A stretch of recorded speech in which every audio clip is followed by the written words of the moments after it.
অনেকে বলে আমি নবীর আশেক, নবীরে ভালোবাসি, আশেকে রাসূল, কিন্তু নবীর আদর্শ নাই। তুমি কিসের আশেকে রাসূল মিয়া? তুমি আশেকে রাসূল না। নবীরে ভালোবাসি, নবীরে ভালোবাসি, নবীরে ভালোবাসি জিকির করলে চলবে? নবীর সুন্নত নিজের মধ্যে রাখার দরকার আছে না নাই? দেখবেন বেশি বেশি আশেকে রাসূল বলে মুখে ফেনা তোলে, ওদের ব্যক্তিগত জীবনে ওরা ট্রান্সপারেন্ট না, স্বচ্ছ না, লেনদেনে ভেজাল, স্ত্রীর সাথে ভালো আচরণ করে না, মা বাবারে ভাত দেয় না, এলাকার লোকজন ওরা দেখতে পারে না, হিংসা করে, অহংকার করে, আরেকজনের ভালো সহ্য হয় না। তো রাসূলের সুন্নাহ কি এটা? তুমি কিসের আশেকে রাসূল মিয়া? তুমি আশেকে শয়তান।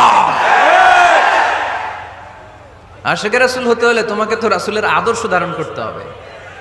রাসূলকে আমরাও ভালোবাসি, আমরা সবাই ভালোবাসি, কিন্তু শুধুমাত্র ভালোবাসা আমার মুক্তি নিশ্চিত করতে পারবে যদি আদর্শে গন্ডগোল থাকে। কথা বলেন। তার প্রমাণ আল্লাহ রাসূল সাল্লাল্লাহু আলাইহি ওয়াসাল্লামের চাচা আবু তালেব আল্লাহ রাসূলকে ভালোবাসতো না? শুধু ভালোবাসতো, কলিজার চাইতে বেশি ভালোবাসতো, কিন্তু নাজাত কপালে জোটে নাই, মুক্তি নিশ্চিত হয় নাই, কারণ আদর্শিক দ্বন্দ্ব। কি দ্বন্দ্ব?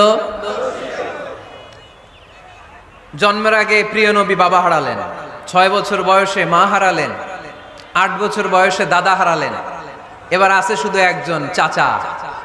এমন চাচা বাবার চেয়েও বেশি আদর করে বিষ্ণু ইসলামকে লালন পালন করলেন। এ আবু তালেবের ভয়ে আবু জাহেল আমার প্রিয় নবীর গায়ে হাত লাগাতে পারে নাই। তার মানে ভালোবাসায় কোনো ভেজাল